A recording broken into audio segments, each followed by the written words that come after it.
I've decided to start a new life without you." The words hung in the air of the upscale restaurant, where we gathered to celebrate my daughter's college graduation. Gregory, my husband of 28 years, stood with his champagne glass still raised, his announcement displacing the toast he was supposed to be making to Amelia's achievements. The clinking of silverware ceased. Conversations halted mid-sentence.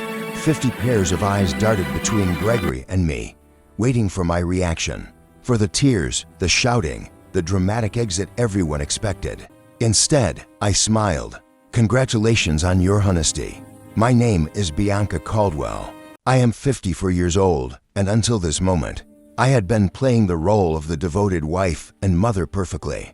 I put my own career aspiration on hold to support Gregory through 3 business ventures, 2 career changes, and countless finding himself phases. I raised our brilliant daughter, Amelia, who sat beside me now, her graduation cap still perched on her head, her expression frozen in horror. From the corner of my eye, I could see Cassandra Wells, Gregory's much younger girlfriend, shifting uncomfortably at the back table where she sat with people I had considered friends for decades, the same friends who apparently knew about the affair but never thought to tell me, the same Cassandra who had attended our Christmas parties, who had once called me for advice about her career. With practiced calm, I reached into my handbag and pulled out a sealed cream-colored envelope. I placed it gently beside Gregory's plate. "What's this?" he asked, his triumphant expression faltering. "Something for you to read later," I replied, keeping my voice steady. I turned to Amelia, whose face had gone pale. I kissed her cheek. "I am so proud of you, sweetheart. This day is still about your accomplishment." Then I stood, smoothed my dress, and addressed our stunned guests. "Please enjoy your meal. I wish you all a lovely afternoon." With that, I walked out of the restaurant, my head held high, feeling 50 pairs of eyes following me. The heavy door swung shut behind me, cutting off the beginning of anxious murmurs. Outside, the Augusta summer heat hit me like a wall, but I welcomed it. For the first time in years, I could breathe freely. Behind me, I heard the restaurant door open and slam shut, followed by Gregory's voice, no longer confident, but high-pitched and frantic. "Bianca, what the hell is this? What have you done?" I kept walking, allowing myself a small smile. The envelope I'd handed him contained the beginning of my revenge, one I'd been meticulously planning for months. I had always been the practical one in our marriage. While Gregory dreamed big and took risks, I maintained the stability our family needed. I was the one who saved for Amelia's education when Gregory invested unwisely in his friend's restaurant venture. I was the one who worked extra hours as a finance manager at Truvada Corp. when his midlife crisis led him to quit his stable position, to follow his passion selling handcrafted furniture, a passion that lasted approximately 6 months before he grew bird. My own dreams opening a financial consultancy for women were perpetually on hold. After Amelia graduates, I told myself after Gregory finds stability, 3 months ago, I noticed discrepancies in our joint accounts, small transfers to an account I didn't recognize. Having spent 20 years managing our family finances, these irregularities stood out like red flags. I could have confronted Gregory immediately, but something held me back. Perhaps it was intuition, or perhaps it was the growing distance between us over the past year. Instead, I began quietly investigating. What I discovered was worse than I imagined.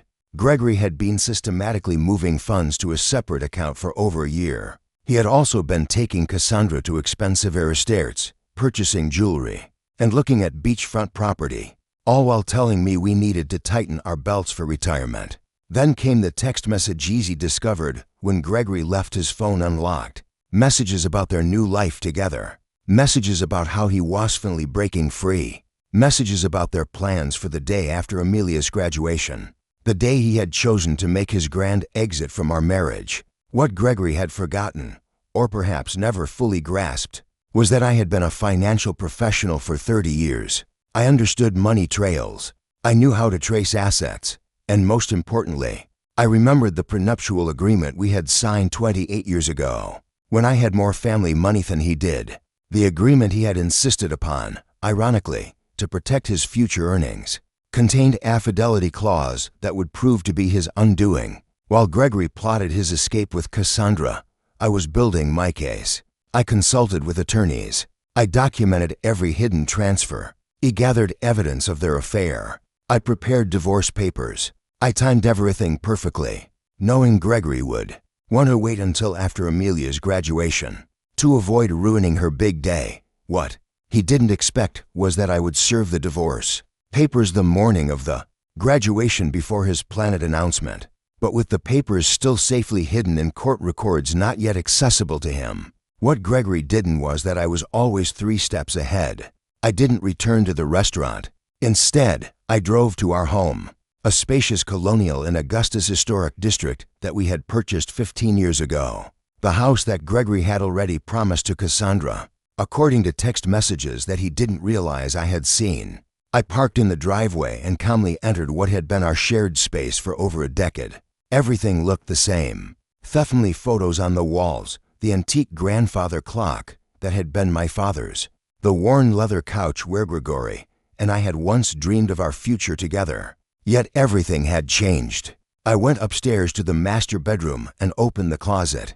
Gregory's clothing was already packed in suitcases, hidden in the back, ready for his planned departure tomorrow. I smiled at his predictability. He had always been meticulous about clothing, but careless about the important things. My phone buzzed incessantly with messages from friends at the restaurant, from Amelia, even from Gregory's sister Diana, who had flown in for the graduation. I responded only to mid-order. I'm okay. This isn't your burden to carry. Enjoy your graduation day. We'll talk tonight. I love you. I had protected Amelia from the truth for months, not wanting to overshadow her final semester with family drama. She would be angry that I hadn't told her, but I knew she would understand eventually. Amelia had inherited my practicality along with her father's charisma, a powerful combination that had helped her graduate with honors. 3 hours later, I heard Gregory's car in the driveway. The front door slammed open. "Bianca," he shouted, his voice echoing through the house. "Where are you?" I was sitting in the living room, calmly reviewing documents on my laptop. I closed it as he stormed in, his face flushed with anger, the envelope clutched in his hand. "What is the meaning of this?" he demanded, waving the papers. "You served me with divorce papers today of all days. I thought it aligned nicely with your plans." I replied calmly, "You wanted to start your new life. I'm simply helping facilitate the transition. You had no right to." "I had every right," I interrupted, my voice steady. "Just as you had every right to choose Cassandra. We all make choices, Gregory. The prenup expired years ago," he said, his voice suddenly smug. "Any lawyer will tell you that." I allowed myself a small smile. Actually, it didn't. Section 12 specifically states that the fidelity clause remains in effect for the duration of the marriage. Your lawyer should have explained that to you. "Oh wait, you didn't consult one, did you?" The color drained from his face as reality sank in. The prenup he had insisted upon to protect his potential wealth would now cost him everything. The house, the vacation property in Savannah, his portion of our retirement accounts. His grand gesture at their restaurant had just become the most expensive announcement of his life. "You can't do this to me," Gregory said, collapsing onto the couch. "We built this life together, and you choose to end it," I replied, though not in the way you planned. Gregory's phone buzzed persistently in his pocket. He glanced at it, then ignored it.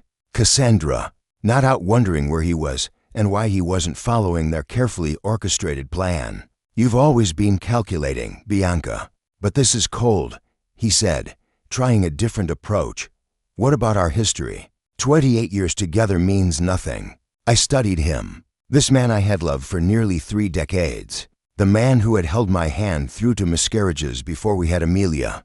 The man who had once surprised me with a weekend trip to Charleston for our 10th anniversary. When had he changed? Or had always been this person, and I had been too devoted to notice? "Our history meant everything to him," I answered truthfully. "That's why your betrayal hurt so deeply." His expression softened momentarily, perhaps seeing an opening. "Then maybe we can fix this. I made a mistake. People make mistakes. This wasn't a mistake, Gregory. This was a calculated plan spanning more than a year. You systematically moved our money. You looked at property with her. You plan to announce our separation publicly to humiliate me. His face hardened again. You're exaggerating, am I? I picked up my phone, opened their courting app, and played his own voice. After the graduation, I'll tell her it's over. A public setting is better. She wouldn't make a scene in front of everyone. Then Cassandra's voice. And she has no idea about Thamoni. Gregory again. None. Bianca trusts me completely. That's her weakness. The blood drained from his face. You recorded our conversations? That's illegal. Not in Georgia when one party consents, I responded. And not when it's in your own home. I didn't record your private moments with Cassandra. I'm not cruel, just the conversations about your plans to defraud me. Gregory stood suddenly, agitated. I need to make some calls. Of course, I said your attorney might be a good start. I'll be staying at Diana's tonight. Diana's? He sputtered. Miss Sister's house, I nodded. She's quite upset with you actually. She was the one who first spotted you and Cassandra together last Christmas. She didn't tell me immediately. She confronted you first. You promised her it was nothing, that you would end it. When she realized you hadn't, she came to me. This was another blow he hadn't anticipated. Diana and I had always been close. But Gregory never imagined his own sister would choose Misside. Everyone's betraying me, he muttered. Ironic, isn't it? I gathered me purse and a small overnight bag I had packed earlier. You have until tomorrow evening to remove your things from the house. After that, the locks will be changed. As I headed toward the door, Gregory called after me. Desperation in his voice. What about Amelia? Have you thought about how this affects her? I paused, anger finally breaking through my conflicade. Don't you dare use our daughter as a shield, Gregory. You certainly weren't thinking about her when you were planning your new beachfront life with Cassandra. His phone buzzed again. This time, he looked at it and groaned. Problem? I asked. Cassandra is at the apartment already. She's moved her things in. I couldn't help but smile. The apartment you put in both your names? The lease you signed last month? Gregory nodded, looking confused. You might want to check with the leasing office. That application was flagged for credit issues and never completed. Thegent called our home phone to verify information. I handled it myself. I walked out the door, leaving Gregory to face the first of many consequences. His perfectly planned new life was unraveling faster than he could process. Diana lived in a charming bungalow across town close to the university, where she taught literature. When I arrived, she greeted me with a fierce hug. I just heard from Amelia, she said, pulling mine side. Are you okay? I'm better than I expected, I admitted, following her to the kitchen where a bottle of wine was already open. I never thought Gregory would make such a spectacle, Diana said, pouring to glasses. The restaurant in front of everyone. He's lost his mind. It was meant to humiliate me, I explained, accepting the glass. A public rejection, so I couldn't fight back without looking hysterical. Diana's face darkened. My brother always did have a flair for drama, but this is beyond anything I expected from him. We settled in her sunroom, surrounded by potted plants and bookshelves. Diana had never married, preferring her independence and academic pursuits. Over the years, I had sometimes envied her freedom. What did you put in that envelope that made him so upset? She asked.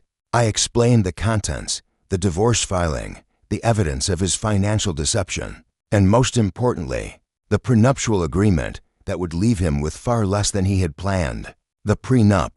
Diana amused. I remember when he insisted on it. Father had just given him that money for his first business, and he was so worried about protecting it. She laughed bitterly. The irony is delicious. My phone rang. Amelia. I took a deep breath before swearing. Mom, she said immediately, her voice strained. I'm coming over to Diana's, honey, you don't have to.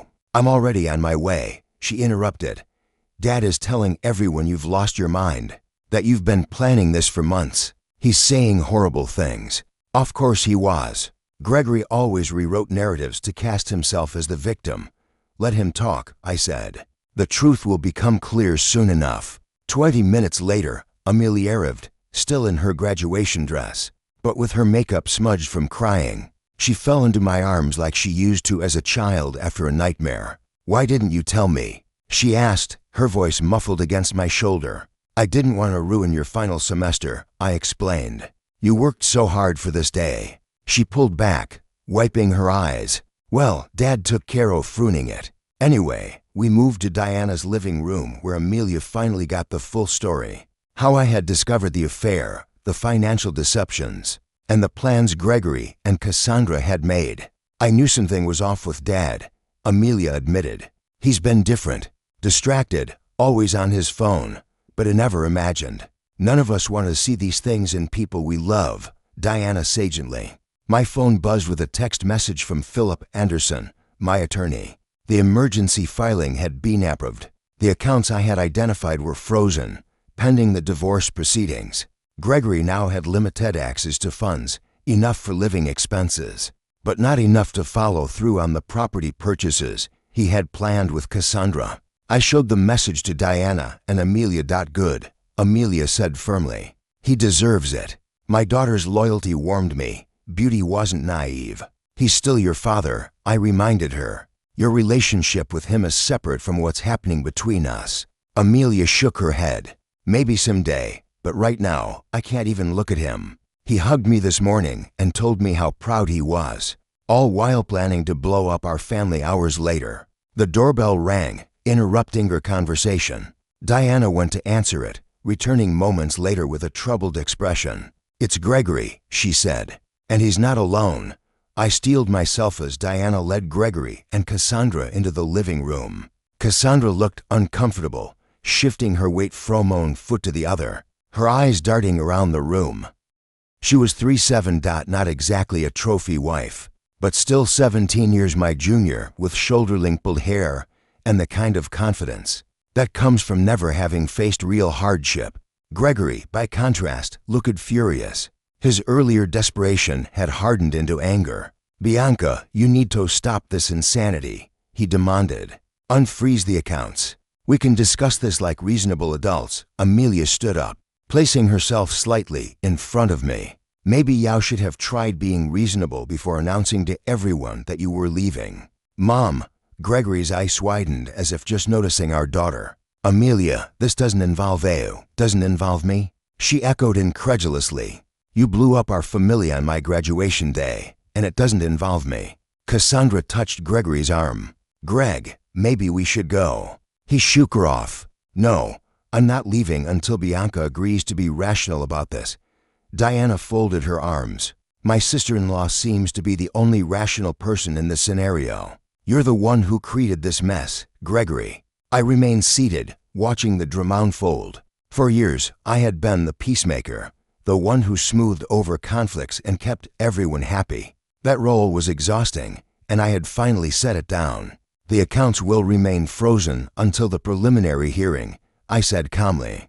"That's in 3 days. The judge will determine appropriate asset division at that time." 3 days, Gregory sputtered. "What am I supposed to do for 3 days? You have your personal account," I reminded him. "The one you've been funneling money into for the past year. That should be sufficient." Cassandra's head whipped toward Gregory. "You have a separate account with how much in it?" Uninteresting dynamic was emerging. Clearly, Gregory hadn't been entirely forthcoming with Cassandra. Gregory ignored her question. "This is vindictive, Bianca. This isn't like you. Perhaps you never really knew me," I replied. "Just as I apparently never really knew you." Amelia turned to Cassandra. "Did you know he was going to announce it like that at my graduation celebration?" Cassandra had the decency to look ashamed. I thought he was going to talk to your mother privately. The announcement today was unexpected." Gregory shot her a betrayed look. Cracks were already forming in their united front. "I think you both should leave," Diana said firmly. "You've upset Amelia enough for one day." "Amelia," Gregory pleaded. "You understand that relationships change, don't you? Sometimes people grow apart." My daughter's face hardened in a way I had never seen before. "What I understand is that you're a coward who couldn't even give Mom the dignity of a private conversation." "What I understand is that you were stealing from our family while I was working 2 jobs to help pay for my textbooks because you said money was tight." Gregory paused. "That's not how it was. It's exactly how it was." Amelia cut him off. "Please leave, Dad. I can't look at you right now." The silence that followed was deafening. Finally, Gregory turned to go, Cassandra trailing behind him. At the door, he paused and looked back at him. "This isn't over, Bianca. I'll fight you on this." I met his gaze steadily. "You're welcome to try." After they left, Amelia collapsed next to me on the sofa, tears streaming down her face. "I've never talked to Dad like that." I wrapped my arm around her shoulders. Sometimes standing up for what's right is painful. Diana brought us fresh glasses of wine. "To new beginnings," she said, raising her glass. Indeed, I thought. This ending was just the beginning of something new. The preliminary hearing took place in a small courtroom on a rainy Tuesday morning. I arrived with my attorney, Philip, while Gregory came with a lawyer he had hastily retained, a young associate from a firm that specialized in corporate law, not family matters. Gregory's poor choice of representation was yet another consequence of his rushed planning. The judge, an older woman with sharp eyes and no patience for dramatics, reviewed the prenuptial agreement carefully. "This document appears to be in order," she said, looking over hurrying glasses at Gregory's attorney. "Do you contest its validity?" The young lawyer cleared his throat. "Your Honor, we believe the agreement has expired due to the length of time that has passed. Section 18 clearly states that the duration is for the term of the marriage, plus any legal proceedings resulting from its dissolution." The judge read aloud. "There is no expiration date indicated." Gregory leaned forward to whisper urgently to his lawyer, who looked increasingly uncomfortable. "Furthermore," the judge continued, "the evidence of systematic fund transfers appears to violate the financial disclosure requirements. In Section 23, she shuffled through the papers, then looked up. "I am ruling to maintain freeze on joint accounts pending full financial discovery. Mr. Caldwell's personnel account will remain accessible to him. The family home will remain in Mrs. Caldwell's possession during proceedings, as stipulated in the prenuptial agreement's infidelity clause." Gregory's face flushed dark red. "This is outrageous," he muttered loud enough for me to hear. The judge fixed him with a stern look. "Mr. Caldwell, I suggest you review the agreement you signed more carefully. This court will reconvene in 30 days for the full hearing, after discovery is complete." As we left the courtroom, Gregory caught up to me in the hallway. "Bianca, please. We need to talk about this reasonably. 28 years together has to count for something." "It counted for everything," I replied, "until you decided it didn't." I walked away, leaving him standing alone in the courthouse corridor. The weight of his choice is finally beginning to sink in. Word spread quickly through our social circle. Friends called daily, some offering support, others seeking gossip. I maintained a dignified silence about the details, simply saying, "Gregory and I are separating." These things happen. Meanwhile, Gregory's carefully constructed facade was crumbling. The image he had cultivated, successful businessman, devoted family man, was tarnished beyond repair. The financial freeze meant he couldn't follow through on promises made to Cassandra. The beachfront property they had been planning to purchase fell through. The luxury car he had put a deposit on had to be canceled. 2 weeks after the hearing, Diana called me, her voice tinged with amusement. "Have you heard the latest? Cassandra moved out, already?" I wasn't entirely surprised, but the speed was impressive. Apparently, she discovered that Gregory's business isn't doing as well as he claimed. The substantial savings he talked about don't exist. She told her friend Jennifer that she didn't sign up to date a man with financial problems. I couldn't help but laugh. He always was good at creating illusions. Meanwhile, I was rebuilding. The financial security I had always maintained, separate from our joint accounts, gave me freedom Gregory hadn't anticipated. I rented a small office space downtown and began setting up that consultancy I had dreamed about for years. My first clients were to women going through divorces of their own. Word of mouth brought more. I specialized in helping women understand their finances during major life transitions, divorces, widowhood, career changes. The work was immediate telephone in a way my corporate job never had been. Amelia, who had accepted a job with a marketing firm in Charleston, called me regularly. "I'm so proud of you, Mom," she told me after I described my growing client list. "You're helping people during their worst moments." "I'm just doing what I wish someone had done for me earlier," I replied. Preparing women for whatever might come. Being needed for my expertise rather than my caregiving was a novel and empowering experience. Word count 300.